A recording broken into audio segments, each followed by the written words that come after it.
Hello friends, welcome to Praveen study point. दोस्तों, आज की इस वीडियो में हम लोग पढ़ने वाले हैं वैदिक काल और इसके अंदर भी ऋग्वैदिक काल। ठीक है, और ऋग्वैदिक काल का कुछ टॉपिक हमने पिछले वीडियोस में पढ़ा है।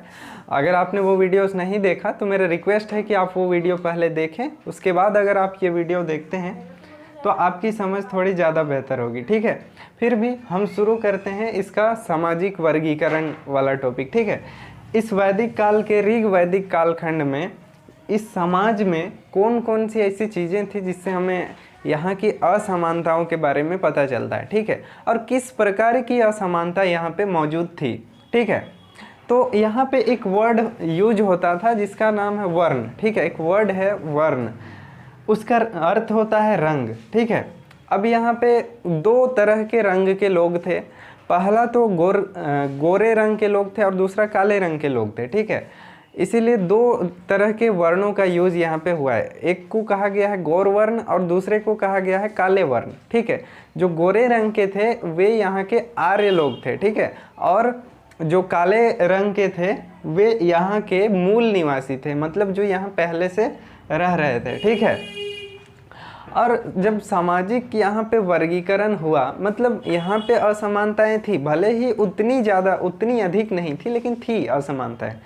और उसका सबसे बड़ा रीज़न अगर हम लोग देखें तो वहाँ पे जो आर्य लोग आए और यहाँ के मूल निवासियों पर अपना आधिपत्य कर लिया, ये एक बहुत बड़ा कारण था जिसके कारण यहाँ पे असमानताओं की जड़ें उपजी थी। ठीक है, और फिर एक और चीज़ ये था कि ये आर्य लोग, मतलब यहाँ का जो समाज था, ठीक है, उसमें युद्ध होते थे और युद्ध में जो चीज़ें जीती जाती थी, ठीक है, जो भी चीज़ें जीती जाती थी, मतलब जीती हुई वस्तुओं का बंटवारा ठीक तरीके से यहाँ पे नहीं होता था। ठीक है, जो भी चीज़ें जीतते थे ये लोग, उसमें ज़्यादा हिस्सा सरदार और पुरोहितों को मिलता था। ठीक है, और कम हिस्सा सामान्य नागरिकों को मिलता था और इससे सामाजिक विभेदीकरण शुरू होता है। ठीक है, तो इसी आधार से जब ये चीज़ें बढ़ती गई तो फिर क्या हुआ ना कि सरदार और पुरोहित ज़्यादा विकसित होते गए, संपन्न होते गए, और जो सामान्य लोग थे, प्रजा थे, वो पीछे छूटते गए। ठीक है, तो इस तरह से असमानताएं बढ़ती गई, तो इस तरह की चीज़ें हुई। फिर भी इसी आधार पे, मतलब ये चीज़ें जब आगे गई, मतलब धीरे धीरे विकसित हुई, पुरोहित और सरदार थोड़े ज़्यादा संपन्न हो गए और जो सामान्य वर्ग था वो पीछे छूट गए। ठीक है, तो फिर इसी आधार पर तीन वर्गों में इस समाज को हम लोग बांट सकते हैं। धीरे धीरे ये समाज जो था ना वो तीन वर्गों में बंट गया। अब वो कौन कौन सा वर्ग है? योद्धा वर्ग, पुरोहित वर्ग और तीसरा सामान्य लोग। ठीक है, सामान्य वर्ग के लोग। इन तीन वर्गों में यहाँ का समाज विभाजित हो गया धीरे धीरे। ठीक है, आगे चलकर क्या होता है ना कि एक और वर्ग सामने आता है जिसको हम लोग चौथा वर्ग कहते हैं, और वो है शूद्र। ठीक है, शूद्र वर्ग, इसको हम लोग चौथा वर्ग कहते हैं।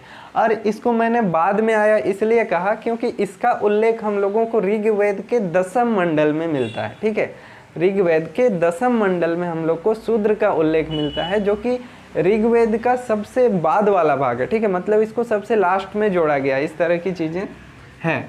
ठीक है, और इसी मंडल में हम लोग को सबसे पहले शूद्र का उल्लेख मिलता है। तो ऐसा मानते हैं कि ये तीन वर्ग पहले बंटे हुए थे और बाद में एक वर्ग और जुड़ गया, शूद्र, जो कि जिसका उल्लेख किसमें है?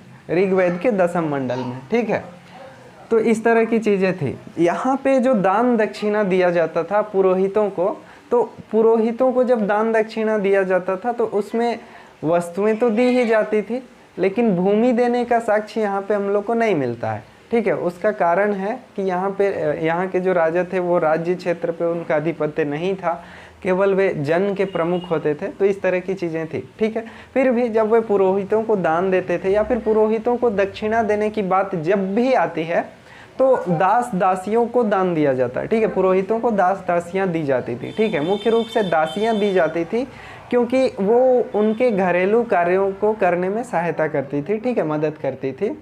इस तरह की चीज़ें थी, ठीक है।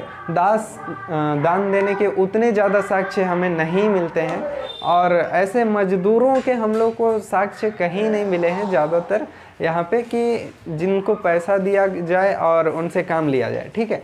इस तरह के मजदूर यहाँ पे नहीं मिले हैं, मतलब श्रमिक, ठीक है।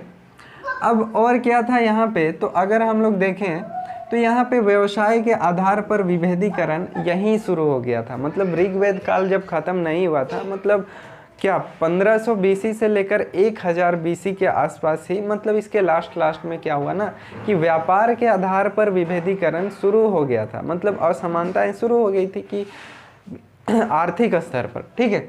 तो इस तरह की चीज़ें थी। लेकिन ये जो विभेदीकरण था व्यापार के आधार पर, व्यवसाय के आधार पर, ये बहुत ज़्यादा मजबूत नहीं था, बहुत ज़्यादा कड़ा नहीं था। क्यों? क्योंकि हम लोग को यहाँ पे एक स्टेटमेंट सुनने को मिलता है। जैसे देखिए, इसका साक्ष्य ये है कि यहाँ पे एक आदमी है जो यहाँ पे कहता है कि मैं कवि हूँ, मेरे पिता वैद्य हैं, ठीक है। मैं कवि हूँ, मेरे पिता वैद्य हैं, हम अलग अलग व्यवसाय से जीविकोपार्जन करते हुए भी एक साथ रहते हैं, ठीक है, एक छत के नीचे रहते हैं, ठीक है। तो इस तरह की चीज़ें हमें क्या बताती है?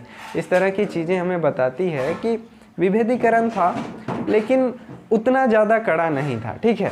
यहाँ एक चीज़ और है कि यहाँ जाति व्यवस्था तो आ गई थी, लेकिन ये व्यवस्था जन्मज नहीं थी। कोई जन्म से किसी जाति का नहीं होता था। जो व्यक्ति जो कर्म करता था, जो कार्य करता था, वो उसी जाति का माना जाता था। इसीलिए यहाँ पे आप देख सकते हैं कि ये बंदा कवि है, ठीक है, इसके पिता क्या है, वैद्य हैं, और ये लोग अलग अलग व्यवसाय करते हैं लेकिन साथ में रहते हैं, एक ही परिवार का हिस्सा है, ठीक है।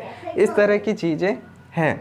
लेकिन युद्ध में जो हाथ लगी संपत्ति होती थी, इसका यहाँ पे असमान वितरण होता था, और इससे क्या था ना कि धीरे धीरे समाज में डिफरेंसेस आते गए, असमानताएं आती गई, और एक समय ऐसा आया कि असमानताओं का स्तर बढ़ गया और जाति व्यवस्था जन्मज हो गई, ठीक है।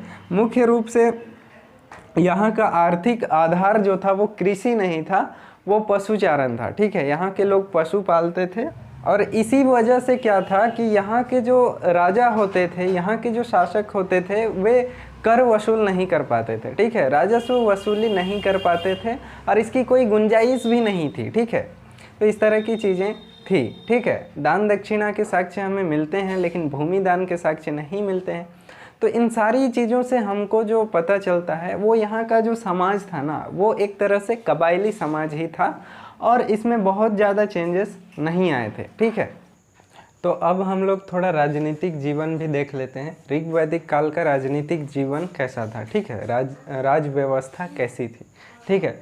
तो यहाँ का जो प्रशासन तंत्र होता था, यहाँ इस समाज में जो प्रशासन तंत्र था, उसका जो मुखिया होता था वो कबीले का प्रमुख होता था, और उसी को हम लोग राजन भी कहते थे उस समय, ठीक। वहाँ के लोग इसको राजन कहते थे। वो कौन था? तो कबीले का प्रमुख था जो कि प्रशासन तंत्र को हैंडल करता था, ठीक है। यहाँ इस समाज की सबसे छोटी जो इकाई थी राजनीतिक तंत्र की, वो गृह थी, ठीक है। उसके बाद गृह मिलकर ग्राम का निर्माण होता था, और जब ग्राम मिलते थे तो विश्व बनता था, और जब विश्व बहुत सारे मिलते थे तो जन बनता था, ठीक है। और ये सब स्थान नहीं है, ठीक है ना, ये क्या बोले, ये क्षेत्र नहीं है, ठीक है। ये लोगों का समूह होता था। जैसे गृह जो है ना, वो परिवार ही था एक तरह से। ग्राम भी एक तरह से स्वजनों का समूह था, और विश्व उससे बड़ा इकाई है, और उसके बाद जन, बहुत सारे विश्व को मिलकर जन बनता था, ठीक है। जो गृह का प्रमुख होता था वो कुलभ कहलाता था, ग्राम का जो प्रमुख होता था वो ग्रामणी कहलाता था, विश्व का जो प्रमुख होता था वो विश्वपति कहलाता था, और जन जो सबसे बड़ी इकाई थी ऋग्वैदिक काल में, इसका जो प्रमुख था वो जनस्व गोपा कहलाता था। इसे विषामपति भी कहते हैं और गोपति भी कहते हैं, ठीक है। यहाँ पे जो कबीले का प्रमुख होता था, जिसे यहाँ के लोग राजा कहते थे, उसका कुछ काम था। जैसे ये कबीले की रक्षा करना इसका काम था। दूसरा, मवेशियों की रक्षा करता था। मतलब उस समय के समाज में जो मवेशियाँ थे, उनके जन में जितने लोग थे उनके मवेशियों की रक्षा करता था, ठीक है। साथ में युद्ध आदि चीज़ों पे भी यही देखता था, ठीक है। इनके लिए युद्ध करता था, और इनके लिए इनकी ओर से देवताओं को प्रार्थना करता था, ठीक है। लेकिन यहाँ का जो राजा था वो औरों की तरह असीमित अधिकार इसको नहीं थे, ठीक है। और जैसे बाद में क्या हुआ कि साम्राज्य बने, बहुत सारी चीज़ें हुई, राजा जो बनते थे उसको क्या था कि असीमित अधिकार होने लगे थे। लेकिन यहाँ कबायली समाज था और यहाँ का जो कबीला प्रमुख होता था वो प्रशासन तंत्र देखता था, लेकिन इसको असीमित अधिकार नहीं थे, ये कुछ नियंत्रणों में काम करता था, ठीक है। कैसे काम करता था, तो यहाँ पे कुछ समितियाँ भी थी जो राजा का हेल्प करती थी, जैसे सभा, समिति, विदत और गण, ये सब संस्थाएं थी, ठीक है, जो इस समय के समाज में एग्जिस्ट करती थी प्रशासन तंत्र में, ठीक है ना। तो ये सभा जो थी वो क्या थी, तो ये श्रेष्ठ जनों की सभा थी, मतलब श्रेष्ठ जन यहाँ पे सभा में भाग लेते थे। अब ये समिति क्या थी, तो ये आम लोगों की समिति थी, आम लोगों की जो सभा थी, कॉमन पीपल की, इसको हम लोग आम सभा कहते हैं। ये जो आम सभा थी, राजा का चयन भी इन्हीं लोग करते थे, ठीक है, यहीं के लोग, आम सभा के लोग करते थे। तो इस तरह के कुछ यहाँ के काम थे, सबके अपने अलग अलग कार्य थे, ठीक है। बाद में क्या हुआ कि धीरे धीरे राजा का जो पद था वो ऋग्वैदिक काल से ही अनुवांशिक होने लगा, मतलब राजा ये है तो उसका बेटा फिर राजा बनेगा, फिर उसका बेटा राजा बनेगा, तो इस तरह की चीज़ें इसी समय से आने लगी थी, ठीक है। राजा जो होता था उसके कुछ अधिकारी होते थे, जैसे इसके अधिकारी में कौन थे, तो कुछ पुरोहित होते थे, सेनानी होते थे, ग्रामणी होता था, दूत होता था और रथकार होता था। सबका अपना अलग अलग काम था जो कि राजा के दैनिक जीवन के कार्य में ये लोग सहायता प्रदान करते थे, ठीक है। पुरोहित, सेनानी, ग्रामणी, दूत, रथकार, ये सब, ठीक है, सबका अपना अपना अलग अलग काम होता था। पुरोहित का अपना अलग काम है, पूजा पाठ, यज्ञ करवाना और राजा को सलाह देना, ठीक है। ग्रामणी, दूत, रथकार, ये सब भी राजा का हेल्प करता था, सबके अपने काम है, जैसे कि नाम से ही पता चल रहा है। सेनानी, जब युद्ध होता था तो सेनानी मिलिशिया, ठीक है, मिलिशिया का निर्माण करता था। युद्ध होता था तो अकेले तो लड़ेगा नहीं, उसके लिए कुछ सेना चाहिए, और सेना ये लोग रखते नहीं थे, ठीक है, लोग ही ज़्यादा नहीं थे तो सेना कहाँ से रखेंगे। तो इसके लिए एक वर्ड है मिलिशिया, ये एक संस्था नहीं कहेंगे। जब युद्ध की स्थिति आती थी तो ये जो सेनानी होता था वो मिलिशिया का निर्माण करता था। तो ये कुछ इस तरह के समूहों से बनाई जाती थी, जैसे व्रात, गण, ग्राम, सर्द, ये सब क्या है, कबायली टोलियां हैं, ठीक है, जिनको मिलाकर एक मिलिशिया बनाई जाती थी युद्ध के समय, और इन्हीं को सेना के रूप में यूज किया जाता था और लड़ाई लड़ते थे, ठीक है। तो इस तरह की चीज़ें यहाँ पे थी। यहाँ का अगर हम लोग टैक्सेशन सिस्टम को देखें तो यहाँ पे कर प्रणाली नहीं थी, क्योंकि यहाँ के लोग किसी क्षेत्र विशेष पर नहीं रहते थे, तो इन पर टैक्स लगाना संभव नहीं था, ठीक है। ये लोग स्थान बदलते रहते थे तो इन पर टैक्स लगाना संभव नहीं था, इसलिए टैक्स नहीं लगता था, कर व्यवस्था यहाँ पे नहीं थी, ठीक है। लेकिन कुछ स्वैच्छिक कर थे कि अगर मर्जी हो तो कुछ उपहार राजा को भेंट कर सकता था, ठीक है। इस तरह का जो कर था इसको हम लोग बलि कहते थे उस समय। ये बलि आगे चलकर पोस्ट वैदिक एज में, यानी ऋग वैदिक एज के बाद उत्तर वैदिक एज में क्या होता है कि ये बलि जो है ना, यहाँ पे स्वैच्छिक कर है, अपनी इच्छा से देने वाला, लेकिन उस एज में जाकर ये एक नियमित कर के रूप में विकसित हो जाता है, ठीक है, नियमित कर के रूप में डेवलप हो जाता है। अब क्या है, कुल मिलाकर ये कबायली समाज था, और वो इसलिए था क्योंकि यहाँ पे स्थानीय शासन नहीं थे, लोग जगह चेंज कर करके रहते थे, टैक्सेशन सिस्टम ठीक से नहीं काम करता था, उसको लगाना भी संभव नहीं था, ठीक है, इस तरह की चीज़ें थी। तो प्रशासन तंत्र में हमने ये सारी बातें जानी।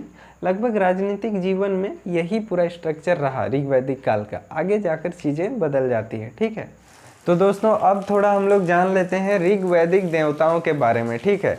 इस समाज की धार्मिक आस्था किस तरह से थी, ये कैसे देवताओं की पूजा करते थे, किन किन चीज़ों का उपयोग करते थे देवताओं की पूजा आराधना करने के लिए, उनको खुश करने के लिए, ठीक है, और ये उनकी पूजा क्यों करते थे, ठीक है, इस तरह की चीज़ों को हम जानेंगे। तो सबसे पहले तो जान लेते हैं कि देवता कहाँ से निकल कर आते हैं, ठीक है, हम किन लोगों को देवता मानते हैं और हमारी अवधारणा, हमारी सोच क्या होती है इनके पीछे, ठीक है। तो यहाँ पे क्या था ना, यहाँ इस समाज में कुछ चीज़ें ऐसी थी जिसको हम आज तो जानते हैं, लेकिन उस समय के समाज में वो चीज़ें एक पहेली जैसी थी, ठीक है। जैसे वर्षा का होना, चांद का उगना, सूर्य का निकलना, नदी का बहना, पर्वत, ये सब चीज़ें जो थी ना, इनके लिए एक पहेली जैसी थी। कुछ चीज़ें इनको समझ में नहीं आती थी कि सूर्य कैसे निकलता है, ठीक है, चांद कैसे निकलता है, वर्षा कैसे होती है, ये सब इनको चमत्कृत लगता था। और ऐसे लगता था कि कोई है कोई एक चमत्कृत व्यक्ति है जो इन चीज़ों को कराता है, ठीक है ना। तो उन्हीं लोगों को ये मानव रूप दे लेते थे, उन्हीं चीज़ों को ये मानव रूप दे देते थे और देवता के रूप में उनकी पूजा करने लगे, ठीक है। तो इस तरह से देवताओं की उत्पत्ति हुई यहाँ पे।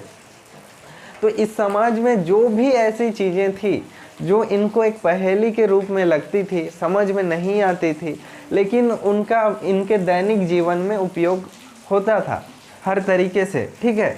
तो इन चीज़ों को ये लोग एक मानव रूप देकर उनकी पूजा करने लगे ताकि उन चीज़ों से इनका नुकसान ना हो, ठीक है।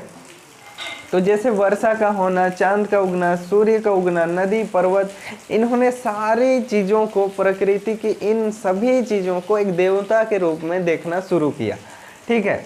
जैसे इनका सबसे जो प्रतापी देवता माना गया है वो इंद्र है, ठीक है, ये इंद्र है और इसको ये लोग पुरंदर कहते हैं, ठीक है।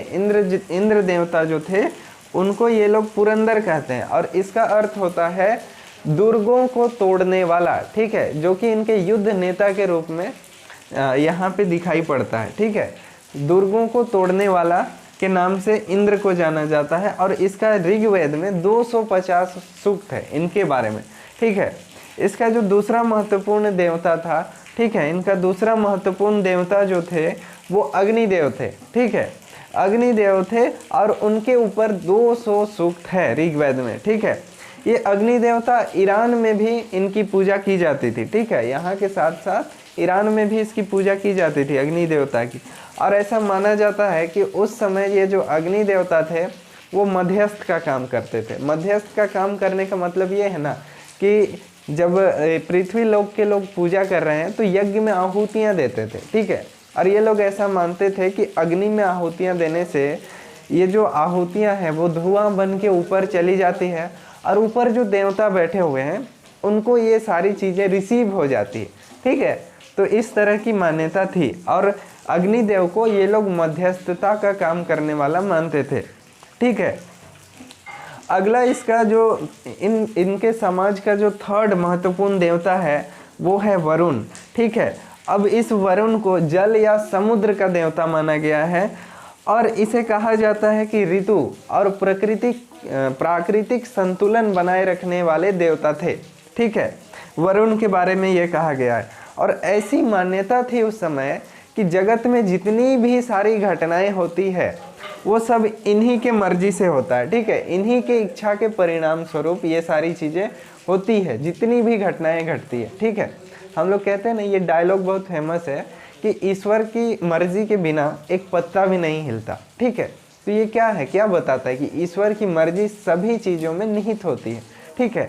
तो इस समाज में ये मानते थे कि इस तरह के जो देवता है वो है वरुण, ठीक है, जिनकी मर्जी से जगत की सारी घटनाएं होती है, चलती है, ठीक है।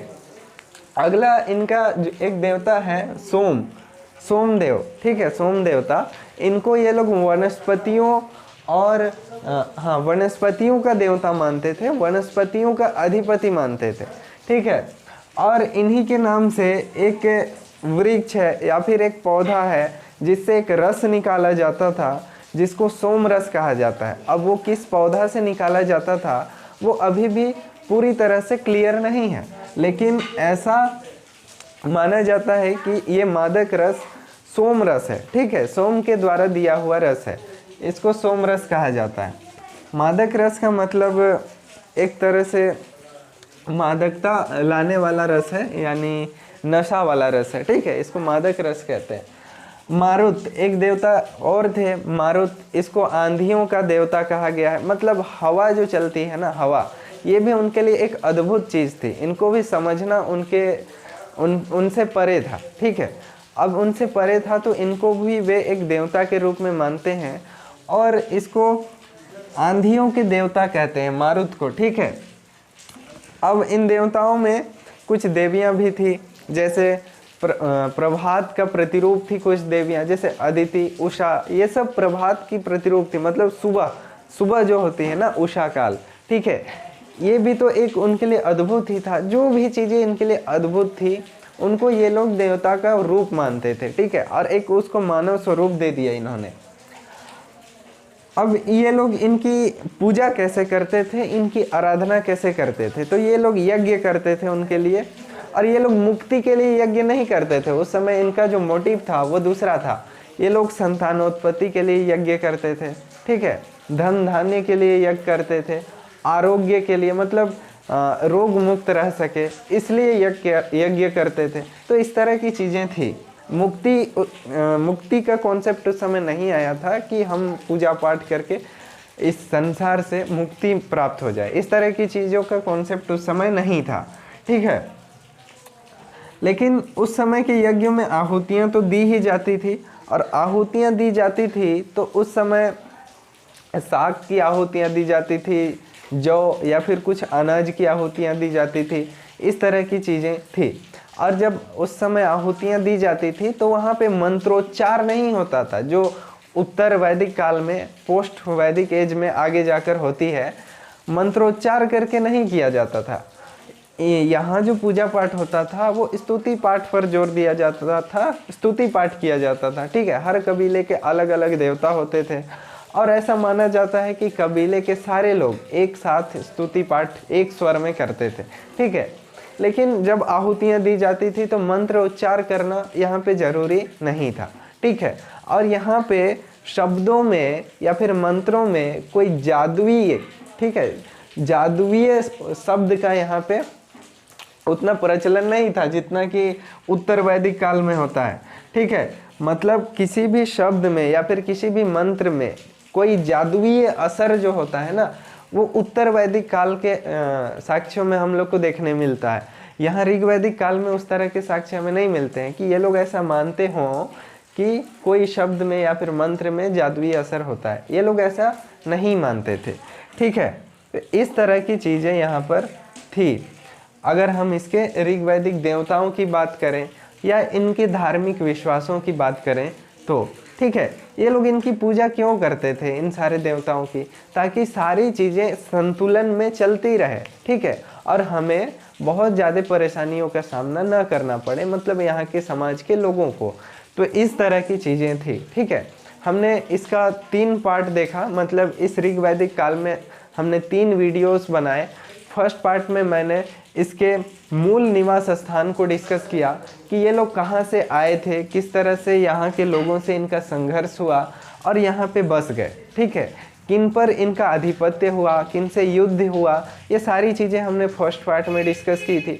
सेकेंड पार्ट में हमने इसके सामाजिक जीवन को देखा कि यहाँ कौन कौन सी चीज़ें थी, कौन कौन से शिल्पकार रहते थे, कैसे कैसे लोग रहते थे, और कौन कौन सी चीज़ें यहाँ बनती थी, व्यापार होता था नहीं होता था, ठीक है, ये सारी चीज़ें भी हमने देखी। फिर हमने देखा सामाजिक वर्गीकरण कि यहाँ के समाज में वर्गीकरण किस तरह का था, ठीक है, इनका कबीला देखा, इनका परिवार किस तरह का था वो देखा।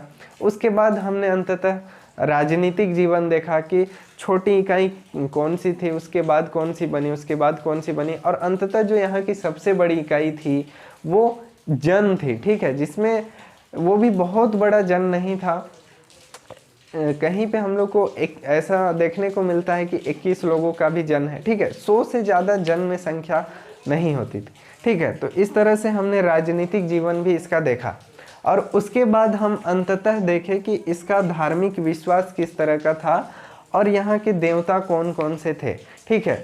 तो कुल मिलाकर ऋग वैदिक काल यहाँ पे समाप्त होता है, और इसके अगले भाग में, यानी ये 1500 से 1000 BC तक का कालखंड है वैदिक काल में, और इसके बाद 1000 से लेके 500-600 BC तक इसका अगला पार्ट आता है उत्तर वैदिक काल, ठीक है, जिसमें बहुत ज़्यादा परिवर्तन हो जाता है इन सामाजिक जीवन से। वहाँ का सामाजिक जीवन बहुत ज़्यादा डिफ्रेंशिएट कर जाता है, ठीक है, बहुत ज़्यादा असमानताएं आ जाती है उसमें, और बहुत सारे क्रांतिकारी परिवर्तन भी वहाँ पे होते हैं।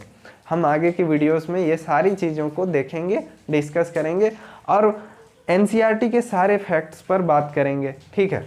तो आज के लिए इतना ही। अगर आपको वीडियो अच्छा लगा हो तो प्लीज़ वीडियो को लाइक करें, चैनल को सब्सक्राइब करें और शेयर ज़रूर करें, ठीक है। तो आज के लिए इतना ही, तब तक के लिए धन्यवाद। जय हिंद।